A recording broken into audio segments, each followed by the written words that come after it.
Do you ever find yourself stuck in a rut when adding sound effects to your scene? Well, my name is Austen Menges, and I've been a pro editor for over 20 years with a focus on broadcast TV commercials. And today I'd like to invite you into my edit suite so I can show you a different way to add sounds to your scene that could really help you get out of that rut. And by the end of this short video, you'll have all the ingredients you need to take this into your own editing today. Let's dive in. I'm in Premiere Pro, but this technique will translate into whatever editing platform you're working on. And before I show you the technique in action, I'm going to explain each ingredient one by one. So the first ingredient you need for this to work is simply a series of shots. Now here, I made a little demo using shots from the stock footage music and sound effects site called Artlist. No, this video is not sponsored, but I do love Artlist. And I have a series of nature shots in my timeline. Now you might be practicing as well with a series of shots, or perhaps you're working on your own project and you have a piece of a montage you're working on, or maybe you have a few shots that are establishing a new scene in your edit. That's great. Now, what's the rut we often fall into as editors? Well, in my case, it goes something like this. Okay, I have this series of nature shots. I want to spice it up with sound design. So I'm going to go into my sound effects library, or I'm going to go get on Artlist or another site, and I'm going to find a great nature ambience that I can throw underneath. So that's what I did here. And here's what it sounds like when I put a single nature ambience under all these shots.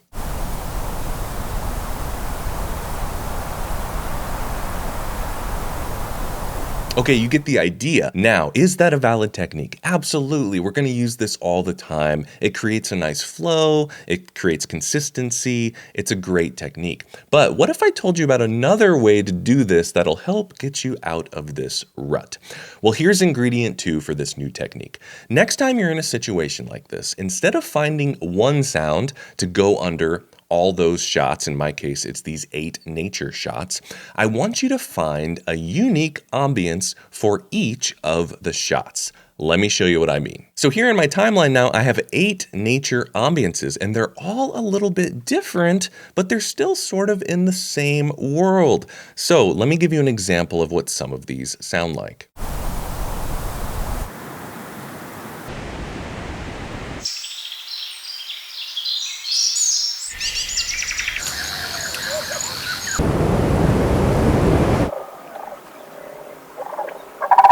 Now, let me show you the third ingredient. The third ingredient is we are going to line up those sound effect ambiences we found, and we are going to cut them right when the visuals cut.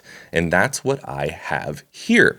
Now, before I play this for you, I want to tell you about one more ingredient, and that is a simple, short crossfade between the sound edits. If you don't have the crossfade, sometimes they'll line up and you won't hear a click and a pop. But more often than not, if you don't put a fade on 2 pieces of sound that are tight against one another, you will get little clicks and pops that you don't want. And that's all your ingredients. You have a series of shots, you find a unique sound or ambience for each shot, then you hard cut between them as the visuals cut, and you add a crossfade. So why does this work so well? Well, legendary editor Walter Murch has a famous 6 rules for editing, and his third rule is rhythm. What would have a better sense of rhythm? Watching these visuals change with the soundtrack staying the same, or watching the visuals change and the sound changes along with the visuals? Well, in my opinion, it's the latter. I feel like when you change the ambiences with the visuals, it really enhances the sense of rhythm in your edit. It almost has a musical feel, and we don't even have music in our timeline. So the main reason I would use this instead of just putting in a single sound effect, which, remember, I'm not telling you to never do that, that's also valid, but the main reason I would use this would be to enhance the sense of rhythm in your edit. If you liked this video, please give it a like, and you might also like my free editing guide where I talk about my 5 editing criteria, which are emotion, story, rhythm, sound, and action. You can download that at the link below. And now let's check out the exercise in action that I put together for this demo.